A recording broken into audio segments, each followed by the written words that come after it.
Good evening. Many thanks for joining us. This is Nationwide, reaching you live on the network service of the NTA. I'm Ruth Aguela. Welcome. Let's begin with the sad news. The remains of late Chief of Staff to the President, Malam Abba Kyari, who died yesterday in Lagos, have been laid to rest in Abuja. The body arrived Abuja earlier today and was received at the Nnamdi Azikiwe International Airport in strict observation of the protocol put in place for the burial of coronavirus victim patients by the Nigeria Center for Disease Control and the Federal Ministry of Health. Presidency says there will be no such ceremonies as condolence visits, well-meaning there will be no all ceremonies in respect of the loss in view of social distancing protocol now in place. State House correspondent Adamu Sambo reports on the lessons to be learned from Abba Kyari's death from coronavirus. People just sitting in the offices, oil and gas, banking, insurance, making so much money for themselves and leaving 180 million people behind. It is not possible to go on that list. Indeed, Malam Abba Kyari, Chief of Staff to the President, is no more. He died Friday night from COVID-19. The late Chief of Staff was tested positive for the disease shortly after his return from Germany, where he represented Nigeria to meet with officials of Siemens on the expansion program of the nation's power sector. Malam Kyari's passion for a prosperous Nigeria and indeed loyalty to President Muhammadu Buhari, many say, were never in doubt. Hate him, love him, but you can't question his loyalty to his boss.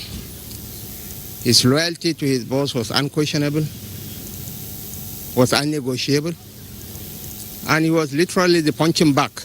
And he bore stoically all the insults, all the accusations, malicious concoctions, and dubious aspersions on his person.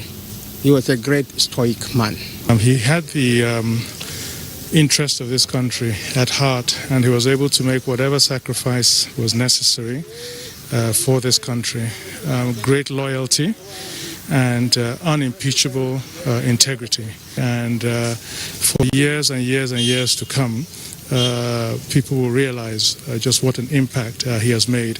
And in his loss, we will now begin to see exactly how important he was. We worked together. He was my editor in the newspaper industry, and we worked very closely.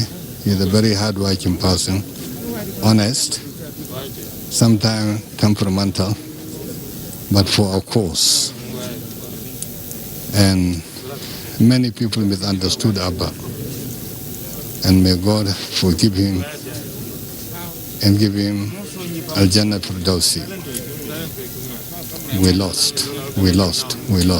But what lessons are there to learn from the demise of the Chief of Staff to the President, Malam Abba Kyari, from the novel coronavirus? A question posed by NTA News to the Chairman, Presidential Task Force on COVID-19 and Secretary to the Government of the Federation, Boss Mustafa. One of the key lessons for me is that this thing is real and it has come home. How closer can it be to us than this? And that's what I keep saying, that we should not play with this issue. It's not a joke. It has come to ravage our people, ravage our health, and ravage our wealth as a nation. So we must take it more seriously. And the advisories that have gone out there about social distancing, about staying at home, they are not punitive. And I continue to emphasize that they are not punitive. They are meant for our good. So it's a big lesson that our people should not play jokes with this. In a statement by Malam Garba Shehu, the presidency says no condolence visits will be allowed, but people are instead advised to pray for the repose of the soul of the late Chief of Staff. And for those that can utilize the window permitted for movement in the FCT, a condolence register will be opened at the SGF's office from Sunday. From the State House, Adamu Sambu, NTA News. Indeed, great lessons to be learned there. May his soul rest in peace. Nigeria, no doubt, has lost a great man, a key figure in the present administration's cabinet. Before his death, he was the Chief of Staff to the President, Muhammadu Buhari. In this report, Adebola Brooksland Sunday takes a look at the life and times of the man, Abba Kyari. Late Abba Kyari, a Kanuri man from Borno State, means many things to many people from different strata who he had contact with at one time or the other. A disciplined technocrat and politician par excellence, late Abba Kyari graduated with a bachelor's degree in sociology from the University of Warwick and also received a bachelor's degree in law from the University of Cambridge in 1993, where he also obtained a master's degree in law in 1994. He was called to the Nigerian bar after attending the Nigerian Law School. He later attended the International Institute for Management Development in Lucerne, Switzerland, and participated in the program for management development at the Harvard Business School in 1992 and 1994. Malam Kyari worked for the law firm Fani Kayode and Showe Mimo before he became the editor of the New Nigerian newspaper. Between 1990 and 1995, he served as a commissioner for forestry and animal resources in Borno State. He was the secretary to the board of African International Bank Limited. Before his appointment as the chief executive officer of the United Bank for Africa, he was an executive director in charge of management services. In 2002, he was appointed a director of Unilever Nigeria and also later served on the board of ExxonMobil Nigeria. In 2015, President Muhammadu Buhari appointed him as his chief of staff when he was elected president. Kyari was an influential figure within the Buhari's administration. During the administration's first term, he worked mainly behind the scene to implement the president's agenda. Hundreds of millions of people in the South have been taken out of poverty. The rural economy is booming. Unskilled people in the cities are today laborers, and at any point, any blending plant you go to, it's a marketplace. That is why people believe in you, regardless of what anybody says. He was also one of the few officials that had cordial relationships with President Buhari. We have had instances to talk on one-to-one with him. I take him as a very good man, and he contributed his quota to the development of this country. We'll miss him. Only Allah can provide who is going to step into it and assist the president as he has done in several quarters. He died on 17th of April from complications related to COVID-19. Adebola, Brooksland Sunday, NTA News. And following the demise of the Chief of Staff to the President, Abba Kyari, condolences have been pouring in from different strata of the society. Here is Olabode Arewa with a package. In the aftermath of the demise of the Chief of Staff to the President, Malam Abba Kyari, former President Olusegun Obasanjo, has condoled with President Muhammadu Buhari and the people of Nigeria. In his statement, Chief Olusegun Obasanjo described Malam Kyari as a passionate, patriotic and committed Nigerian whose loyalty to the president was unparalleled. Similarly, former Vice President Atiku Abubakar has expressed sadness at the death of Malam Abba Kyari, saying the nation would miss his invaluable services. Also, President of the Senate Ahmad Lawan has received with shock and sadness the news of the passing on of the Chief of Staff to the President, Malam Abba Kyari.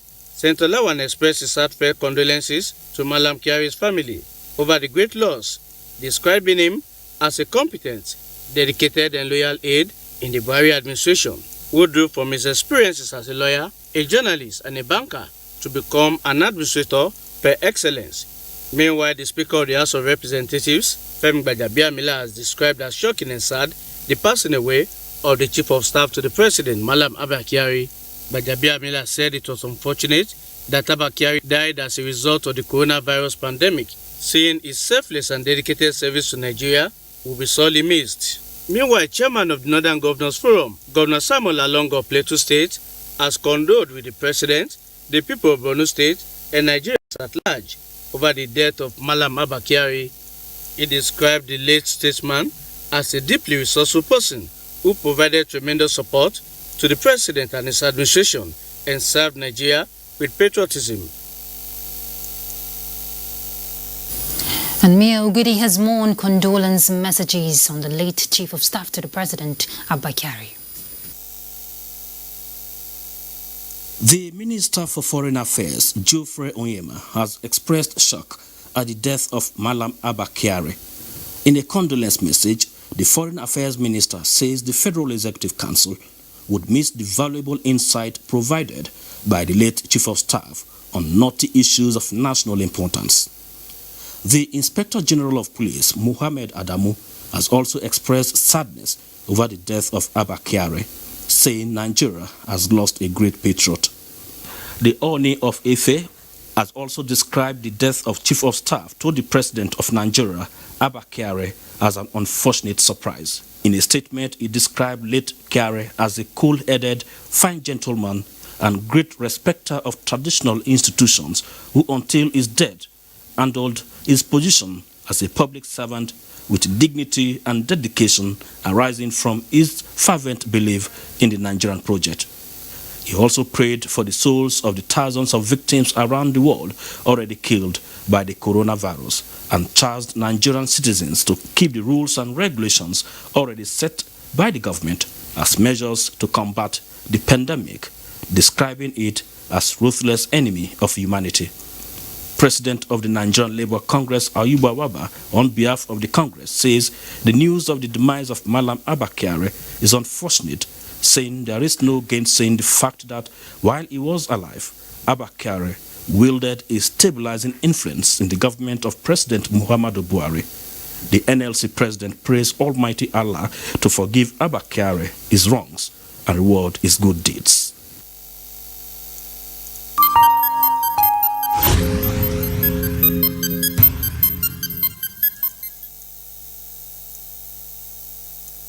All right, let's bring you all latest update on COVID-19. Confirmed cases of coronavirus moved up to 493 in the country after 51 new infections were recorded on Friday as at 10 minutes past 10 p.m. Information from the Nigeria Center for Disease Control, NCDC, shows of the 51 new cases recorded, 32 are in Lagos, 6 in Kano, 5 in Kwara, and 2 in the FCT. 2 cases each in Oyo and Katsina, while Ogun and Ekiti each recorded 1 case. Deaths from COVID-19 currently stands at 17, while a total of 159 persons have been discharged. Let's look at palliative measures. Abia State government and all the stakeholders in the state have been engaging on the provision of palliatives to cushion the effects of the lockdown occasioned by the coronavirus pandemic in the state. Let's hear from Steve Lonai Uwankulu. State government is providing palliative measures through the State Committee on COVID-19, which is being distributed through the religious bodies. The palliatives will be distributed through those churches got to the poor of the poor and the vulnerable. Meanwhile, a call has been made for the expansion of the State COVID-19 Committee to accommodate the traditional rulers in the distribution of the relief materials to the vulnerable groups in the state. What the committee would have done and what they can still do better of is giving these things to traditional rulers and their committees coming to watch the distribution by the traditional rulers. The Abia State Commissioner of Police has also expressed satisfaction with the security network put in place to ensure the success of the lockdown order. We went in to totally enforce the lockdown to include markets, motor parks, and other areas. However, the Abia State Committee on COVID-19 has flagged off the fumigation exercise on the public places across the 17 local government areas of the state. In Umuahia, Steve Lanai Waukolo, NTA News.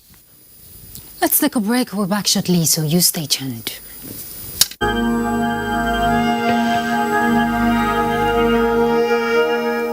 Today, the cessation of movement, physical distancing measures, and the prohibition of mass gatherings remain the most efficient and effective way of reducing the transmission of the virus. By sustaining these measures, combined with extensive testing and contact tracing, we can take control and limit the spread of the disease.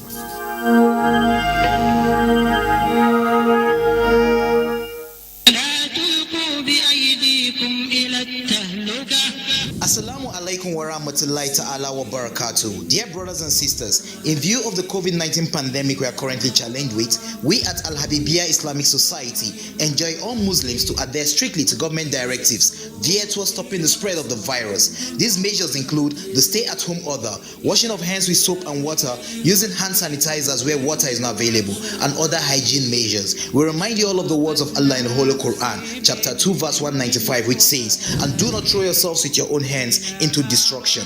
We also remind you of the hadith of the noble Prophet Muhammad, peace be upon him, which says, "Do not cause harm or return harm." Please stay at home and stay safe with continuous dua.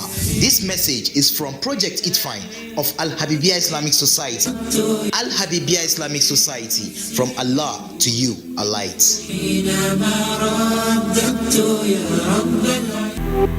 James, I don't know. You need to answer your call. This. Hello. Is this Mr. Peter? I'm calling from the NCDC. Your friend, Mr. James Okri-Kocha, was brought in this morning and tested positive for the coronavirus. He mentioned that he had been in close contact with you. God forbid bad thing. Sir, I am not saying that you have the virus, but you have spent some time with him over the past 14 days, and it is better if you self-isolate immediately. I don't know any James at all. Even only James in the Bible that I know as a good Christian. Sir, he showed us pictures. Now, wow. If you have come in contact with someone who has tested positive for the coronavirus, self-isolating is key to protecting those around you. Remember, viruses don't move, people do. Stopping the spread is in your hands. This message is from the Akin Fatahi Foundation in partnership with the National Orientation Agency with support from MacArthur Foundation. Wetin be this coronavirus thing? Now true? You see this coronavirus will be COVID-19. Now the whole world palava. And it don't they kill many people for China, Italy, UK, US, Spain, and even for other countries them. Okay, wetin come be the reason why they say make everybody stand up for house? Now because if they waka pium go carry them from person we don't get them, you go carry come give your family them. Now so the thing take they kill other people for other countries. Okay, wetin come be that social distancing self? You see social distance.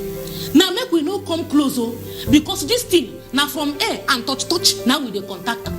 We suppose dey at least 6 foot away from each other every time. So okay, no be only to wash your hand and to sanitize them alone.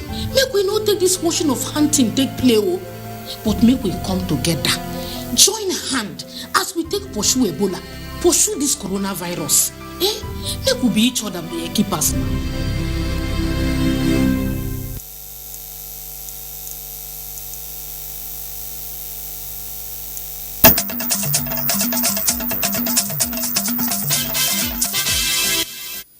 We're glad you're there. Let's join Lagos now. Hingino John Adams will lead us to bring us more reports nationwide. Hingino. Thank you, Ruth. Days into the extension of lockdown by the federal government, Lagosians are beginning to show disregard to the order. Ruth Ario Samuel, who monitored the level of compliance in some areas of Lagos metropolis, reports. Wondering if this part of Lagos is exempted from the lockdown order? The answer won't be far-fetched, as it appears most people living around here are already tired of staying indoors. At this traffic lights along Lekki Aja, hawkers were in their numbers displaying their commodities for ready buyers. Even the presence of security personnel did not deter them. The situation is almost near normal, as though life is returning to how it used to be. While some blame the situation on hunger, other excuses presented indicate that many people don't believe there's a killer virus going round. I stay far from people and wash my hands. Only thing I believe is there's no coronavirus for you. We don't have food, we don't have anything to survive on. So how are we going to stay indoor? People are not complying at all. At all. So there's nothing like social distance? At all. There is nothing like that in this area. You need to have life to eat. So precautionary measures must be taken and strictly adhered to. Some major checkpoints on this day were either unmanned or removed. Observers are appealing to Nigerians to support government in bringing an end to the situation while also guarding against community transmission of the deadly coronavirus. In Lagos, Ruth Ario Samuel, NTA News. The National Youth Service Corps NYSC Lagos State has shown its support in the fight against coronavirus pandemic by donating locally made safety kits by corps members to Lagos State government. Nosa Osula completes the story. Sanitizers, face masks, hand gloves, and other preventive items were donated to the Lagos State government. The Lagos State NYSC management team gave an assurance that corps members are capable of producing more of the donated materials at a reduced cost if the state government can effectively mobilize them. Right from the house, we got them together, got the materials, they started work, and they have brought it. The Commissioner for Special Duties and Intergovernmental Relations, Tayo Gbangboshe Martins, expressed government's appreciation to the Lagos State NYSC, stressing that the items would greatly assist in the fight against the coronavirus disease in the state. It's very encouraging. It's worthy of commendation, and we must continue to encourage them. Gbangboshe Martins called on more corporate organizations, NGOs, and private individuals to join the fight against COVID-19, noting that the government could not do it alone. In Lagos, Nosa Osula, NTA News. And to cushion the effect of the lockdown, markets and drugstores are asked to remain in operation. Regrettably, however, some people, especially traders and load carriers in Lagos, are flouting laid-down rules. Annie Daniels has details. We met this scene at a very popular bus stop and market in Lagos. Physical distancing and the stay-at-home directive by the federal government seems alien to them. On sighting the NTA vehicle, they all ran towards me. I decided to inquire the knowledge of COVID-19. The person where if you shake hand, whether you touch your mouth or nose or eye, that is you can avoid to touch it, because that is the way simple that you can get coronavirus. The disease is an invisible disease. It is not a physical disease that can be seen by the physical eyes. So we will not know if someone have it or not. And it sounds so much, even all over the world, we heard how they say people are dying. And it puts fears in the mind of many individuals. With sweat beads all over their bodies, I asked why they were not indoors or observing physical distancing. As for me, I never see coronavirus kill somebody around my area. We that are hustlers, we were just struggling up and down to survive our life. So we just play the ball to, live in a good mood. In that way, the coronavirus can now affect people like we. If I see person where you get sick, we can call the person, we can call the police now, where you can carry him. Most of these young boys are load carriers, popularly referred to as alabaru. Though they have a little understanding of the coronavirus disease, respondents advised that more public enlightenment, persuasive and punitive measures, if need be, must be taken to make people remain indoors. In Lagos, Annie Daniels, NTA News. That's it from Lagos. It's now back to Ruth in Abuja. Many thanks, Hingino. Welcome back to Abuja.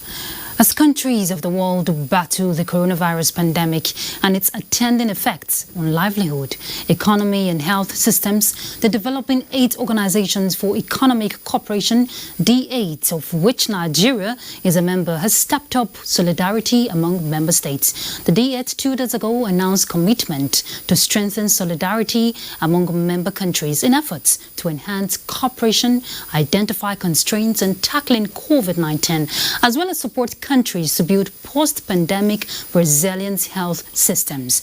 Now, joining me in the studio to discuss further on this issue is Dr. Ado Mohammed, Head of Health and Social Protection of the D8. Thank you very much for joining us, Dr. Mohammed. Welcome. Good evening, Nigerians. Good evening. Now, can you bring us up to speed on the outcome of the roundtable by the health professionals of the D8 member states in the face of this COVID-19? What was the outcome? Yes, as you are aware, the COVID-19 pandemic has dealt a lot of a big blow on the economy, livelihoods, and the health system of all countries. For us in D8, we are an economic and human capital development bloc, and the mandate of D8 is to see how we can support our member countries, to enhance their economic and human capital development.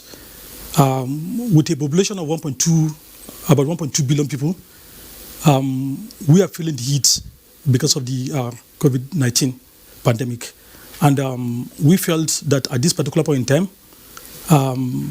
because of the disruption of health system, because of disruption of livelihood, and then because of disruption of economy, that it's important that we come together, cooperate, collaborate, and then support each other so that we can mitigate against the impact of this pandemic. And we had our virtual meeting 2 days ago, and we resolved, I think I want to refer to it as 4 R's. The first R is we resolved to ensure that we stop the pandemic within our member countries and we contain it. Okay. While doing that, we also need to revitalize our health systems, because in every crisis there is an opportunity, and we want to look at it beyond the havoc that is wreaking on livelihoods, on lives, on the economy, to look at what are those lessons, outcome, good things that will come out of this. And we felt that the second R is to revitalize our health system, to see how we can support the health system of the various countries, to come to come to a level that they could respond, and then mitigate future. What are the other 2 R's? The other 2 R's is we also need to see how we can, carry the kind of reform, because if you are reviving the health system, I believe that there are some regulatory and the legal bottlenecks that need to be addressed. So that is the third R. And the last R is to see how we can reinvigorate our health system in such a way that we go on a resilient, we have a resilient health system, that is one, that will be able to provide universal care for all citizens of D8 countries. And then we should also be able to learn some lessons from this. Okay, so what are those lessons? We need to, because as I said to you, it has dealt a lot of impact. The pandemic has, made a huge impact on the economy, and then it also has made on the health system. All right, so we want to... Dr. Mohammed, let me hold your thoughts there. Now, from what you're saying, these are short-term and long-term plans. Long-term plans. But I want to believe there were shared ideas, innovative solutions that were, brought up at the meeting to be in line with best global practices. What are those solutions? Yes, part of the reason why we had the meeting is to see how we can share knowledge and the resources. Because at this particular point in time, all countries, are in a very difficult position. Even the best health systems in the world, because there's no perfect health system. The best, the strong health systems in the world are also struggling. Some are almost at the point of collapse. While some are, in a confused state. So we believe that as a bloc, we need to come together, support each other, collaborate, and then share resources and also knowledge. There are some of our member countries that have better health system than the others. So we need to see how we can share information so that we can, mitigate against this impact as soon as possible. One thing that clearly came out of it is that at this particular point in time, things that are important that need to be supported, that we need to support each other with, equipment, technology, best practices. What about commodities? Include commodities, equipment. Let me just give you an example. Okay. one of our member countries, which is Turkey, even though they have huge burden of the pandemic, because as it is for the D8 countries, we have about 189,000 cases now. And that is among the D8 countries? Among the D8 countries, including Nigeria. Okay. And the burden is much more on Iran and Turkey. Despite this, Turkey was able to support some of the member countries with commodities, including Nigeria, and equipment. And I think one thing that we need to, one takeaway from that summit is that we have agreed to see how we've asked all member countries to compute their needs in terms of commodities, in terms of equipment, in terms of consumables, and then technical assistance they may require. Countries have also volunteered and offered, to provide some of those items, because some of the countries, have excesses of these items, so they are willing to support the other countries. Then, secondly, we also have recognized the fact that ventilator is a major equipment that that is scarce. Yes, and I was even going to ask you, because you mentioned earlier that, part of the whole outcome by the social and health protection platforms is to utilize, look at how the health sectors of the member states can be improved as part of the lessons learned in this. Now, what about technology? Were there any areas of technology to be shared among the D8 countries? Because it's very critical if you're talking about improving the health sector. Because we are looking beyond just the pandemic. We know one of the key pillars of the D8 Health and Social Protection Program is to unlock the huge potential of the health sector along the health value chain. So what we've done, particularly for technology, is that we are now in discussion with a research institution in UK. Let me be very, candid with you. Yeah. Discussion at Cambridge University, and we are just about to produce low-cost ventilators. The standard ventilator out there in the market, goes for about, $12,000 to $14,000. Our negotiation, with this institution is to produce high-quality ventilators without compromising standards. And this will come down to just about $1,500. This D8 member states and this going will be to used look at funding. Sorry. Dedicated for the 8 countries. What about funding this project? How is it going to come? Yeah, we are mobilizing resources within the 8 countries. So we should be able to support each other. And we believe that in the next few weeks we should be able to get about 5,000 ventilators. 5,000 ventilators, for the member countries, and quite a lot of these ventilators will be coming to the government of Nigeria, and at a very, giveaway price. You can imagine from $14,000, you are getting a ventilator for $1,500. So it's part of the collaboration. And what we also intend to do is to also transfer this technology, so that production will commence. So we have 2 parallel streams. First, to produce for the immediate needs, which is humanitarian, to address the present crisis in terms of lack of ventilators within the member countries, but then at the same time to also produce, to initiate local production. And already we're discussing with the Federal Ministry of Health to see how local production could start in Nigeria. Certainly. Thank you very much, Dr. Ado Mohammed. He's the head of health and social protection of the DA. Very much. We do appreciate your contribution on Nationwide. Right, let's look at other issues owing to the imperatives of ensuring total compliance to the restriction order placed by the federal government to avert unnecessary spread of the coronavirus pandemic. The Court-Martial Federal Road Safety Corps, Boboye Oyemi, has directed the sector commander of the Federal Capital Territory and Lagos State to work with their respective state authorities to ensure effective mobile court operations for violators of the presidential order, a directive which also applies to other states where mobile courts have been constituted by state governments for the same purpose. In a statement by the Core Public Education Officer, BC Kazim, noted that individuals arrested for violating the order will be liable to paying the sum of 10,000 naira only as fine, and also engage in community service for 7 days. Tricycle and motorcycle operators who violate the order will pay the sum of 7,000 naira, cars 20,000 naira, and trucks 50,000 naira. All the fines also attract a 7-day compulsory community service.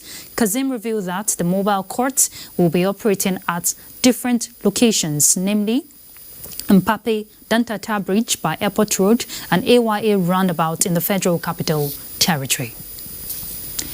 Our next port of call is Enugu, where Mina is already standing by. Mina?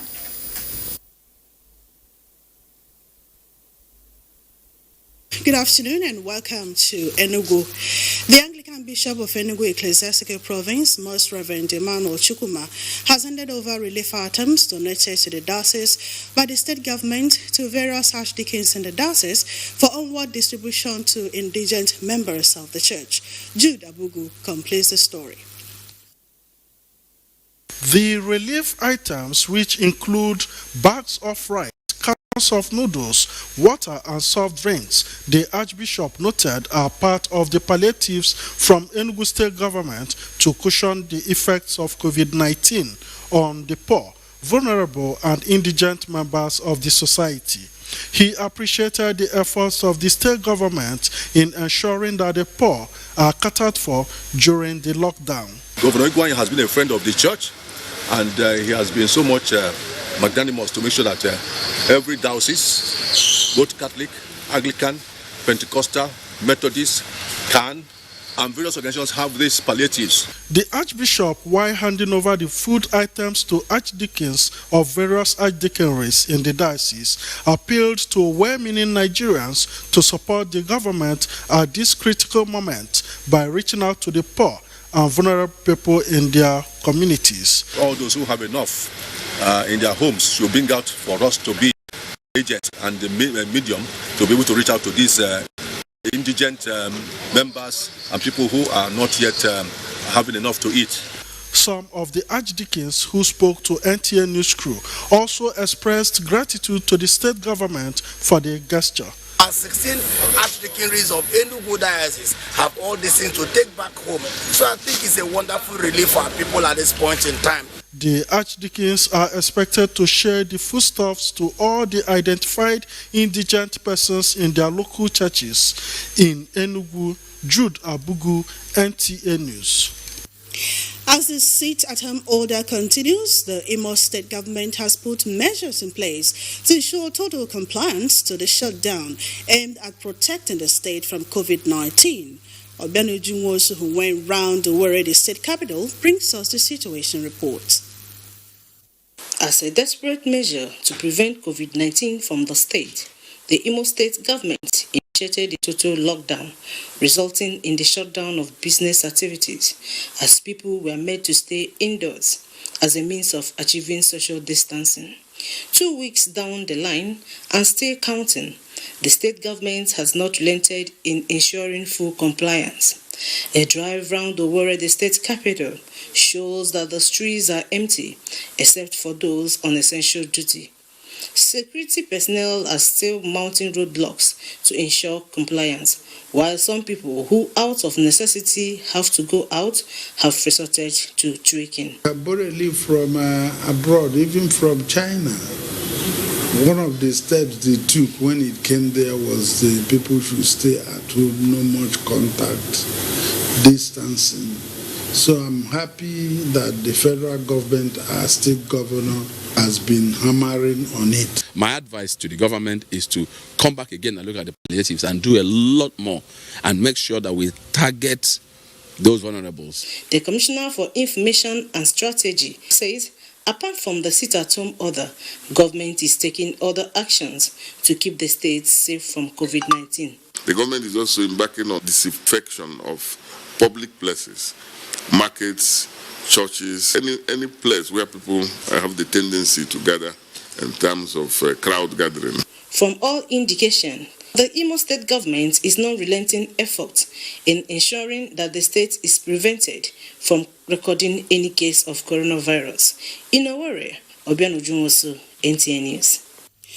Residents of Oka, Anambra State have hailed the federal government over the recent review of premium motor spirit, PMS, also known as petrol, to 123 naira per litre. The pain of the residents is that the initial reduction of 125 naira and the recent 123 naira are yet to be implemented despite the challenge of COVID-19 pandemic. Udo Okoronkwochukwu has details. The initial pump price at 125 naira per litre was announced Wednesday, 18th March, while the second review of 123 per litre came on the 1st of this month. These good intentions by the federal government in the face of COVID-19 pandemic ought to reduce financial burden to some extent, but here in Oka, residents are yet to enjoy this lofty gesture by the federal government. Well, the government has made it possible for them to give us at a reduced rate. I've asked questions. They told me they were selling old stock. That we sell old stock below 145, they will be at a loss. I wonder how long the old stock will last. We don't supposed to be buying fuel at 145 this time around. As expectation increases, the Department of Petroleum Resources says they are committed to make the product available to the people at the new rate through close monitoring and prompt enforcement of the new price regime. The advice to them is that they should quickly comply. If they have issues with the new pump price, they should be able to talk and tell government this is where the issues are. But our responsibility as Department of Petroleum Resources is to ensure that everybody complies with the new pump price. Every day we get punch list of products that enters Anambra State, and we have the marketer's name, we have the quantity, we have the product, we have the location. So if you heard, we are going to catch you because we have our data, we have our statistics. The cheering news Oka residents want to hear is the enforcement of the new price of 123 naira per litre by relevant authorities. In Oka, Udo Okoronkwochukwu, NTA News. And that does it from Enugu. It's back to you now, Ruth, for a continuation of Nationwide. Many thanks, Mina. And from us here, we have to take a break. We'll be back shortly, so stay tuned.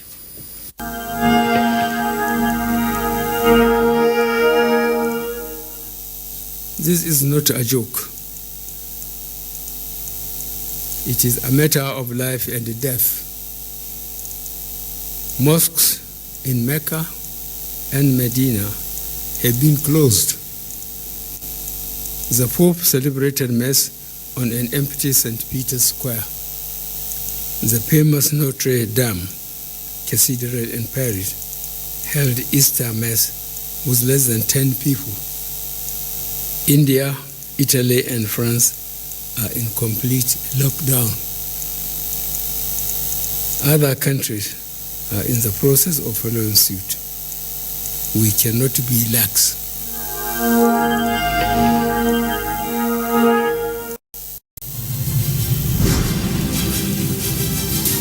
Hello everyone, hope you are keeping safe by washing your hands with soap or using sanitizer.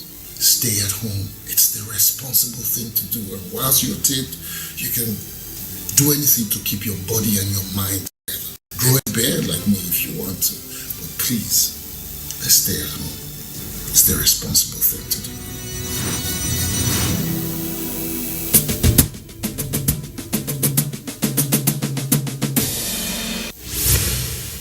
As the world combats the novel coronavirus, also known as COVID-19, the Nigerian government is committing funds and donations are coming from the private sector to tackle the virus. The emergency response to COVID-19 should not be abused as an opportunity for corruption. Do not embezzle the funds. Do not extort money from patients. Observe due procurement processes. And all citizens must guard against the peddling of false information. Do the right thing. Integrity pays. This message is brought to you by ICPC and NTA. Electricity is part of day-to-day activity. When there is no light, no life. It's as if we have been ostracized here. Our children cannot even live normal lives. Instead of buying things plenty that will spoil, we are buying it small. For us to go to the market, come, we will spend not less than 250 naira.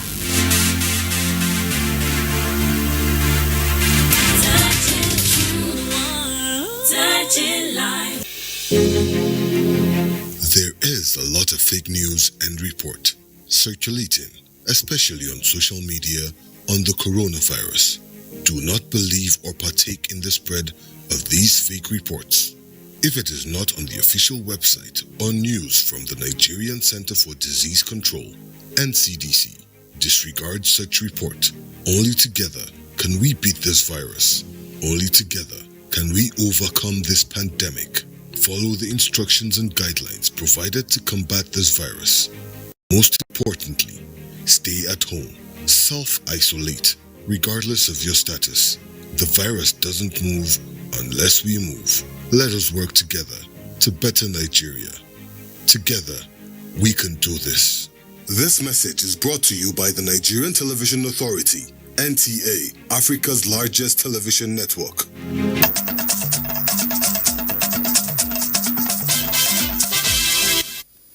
Many thanks for staying with us. The Emir of Kyari, Dr. Mohammed Zayan Abdullahi, has advocated for a more positive disposition from Nigerians in taking preventive measures against contracting and containing the spread of COVID-19 in the country. He stated this during a continuous sensitization of his people through some chiefs in the emirate on coronavirus pandemic. Let's hear from Nura Tanko Wakili. Traditional institutions play a central role in sensitization and awareness creation on issues affecting their immediate and larger community. It is against this backdrop that the Emir of Yaouri, Dr. Muhammad Zayan Abdullahi, mobilized community and religious leaders, as well as other opinion leaders, to embark on sensitization campaigns against the coronavirus pandemic with a view to ensuring preventive measures are adopted against the disease. Social distancing is very important, very, very important. That's what we've been saying all along. We have done that many times, and sometimes people are adamant. But gradually they are understanding our message. Because if there's one infected person in this area, the whole town will be quarantined.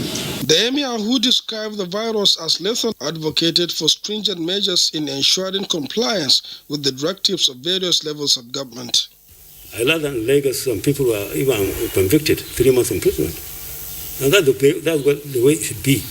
Because some people, no matter how often you speak to them, they will not obey, they will not comply. They must be enforced. Enforcement is very important.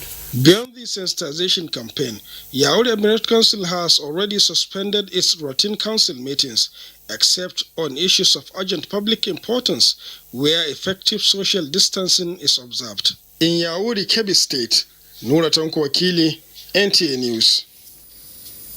And in Birnin Kebbi, a suspected COVID-19 patient in Jigawa State whose sample has been taken for examination has passed on this Friday. This is coming as Jigawa State government takes over a COVID-19 positive person who was earlier apprehended on transit and quarantined in Kano over alleged stigmatization by Kano health officials.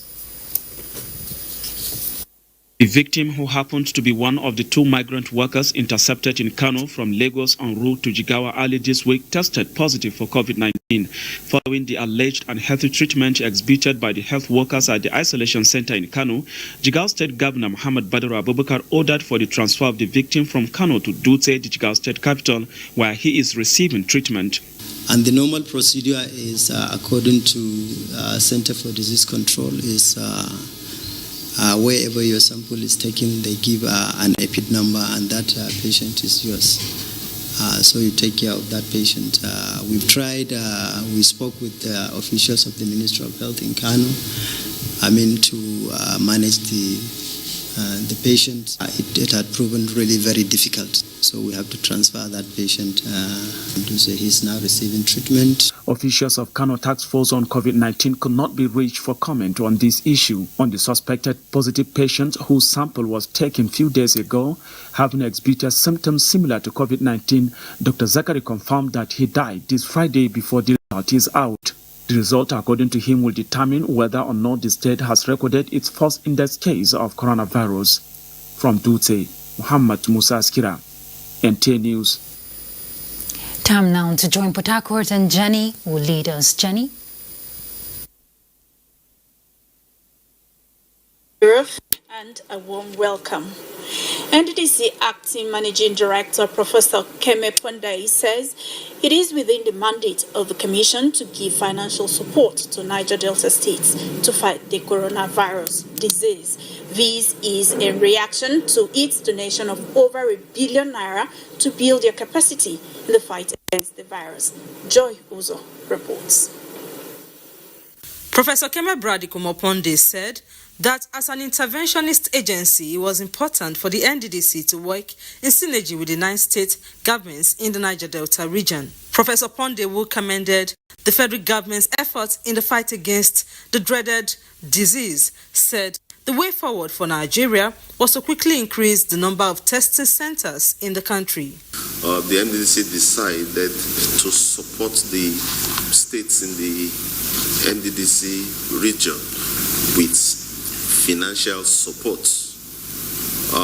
which has been passed on to the 9 states to increase their capacity to contain the COVID-19 pandemic. Dismissing what could be described as various conspiracy theories in the public domain, Professor Ponde said the talk about 5G and COVID-19 could be a source of distraction and emphasized for all hands to be on ground to tackle the further spread of the virus.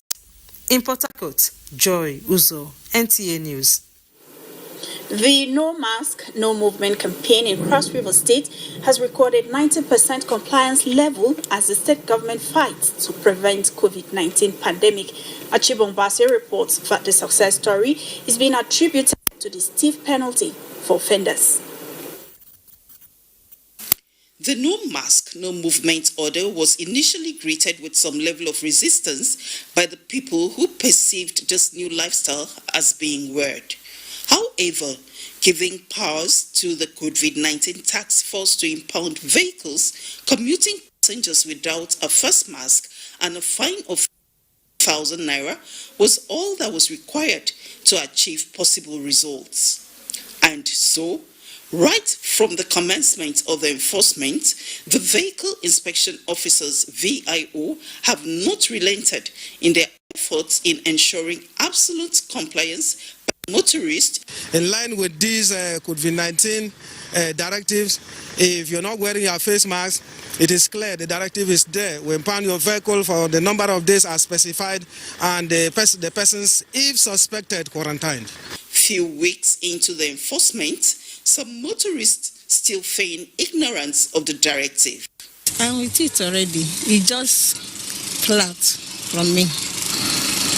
A mild drama played out as these officers impounded a truck whose conductor claims they are coming in from Port Harcourt despite the total shutdown of entry and exit points into the state.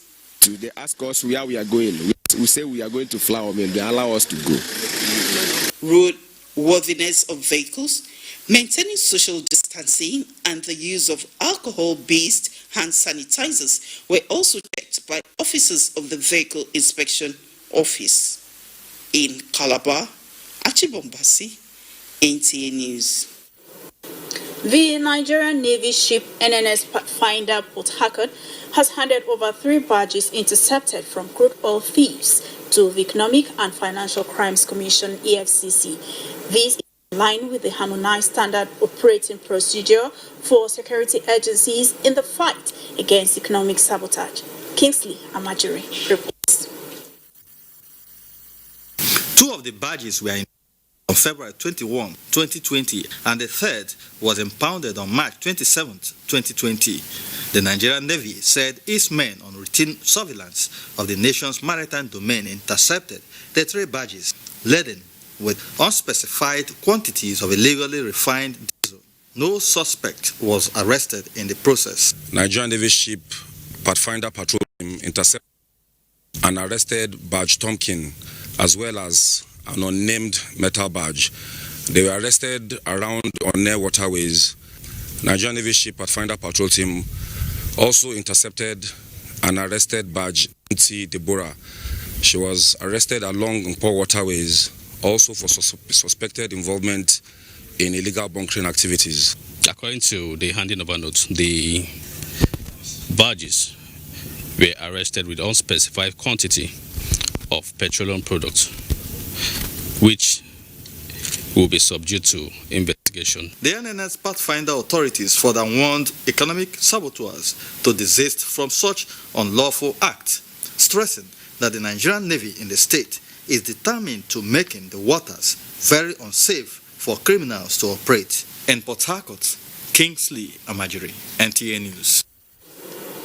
Ruth, we are done from here. It's over to you in Abuja. Thank you, Jenny. And just before we go, let's have a quick check at Sunday's Weather Prospect.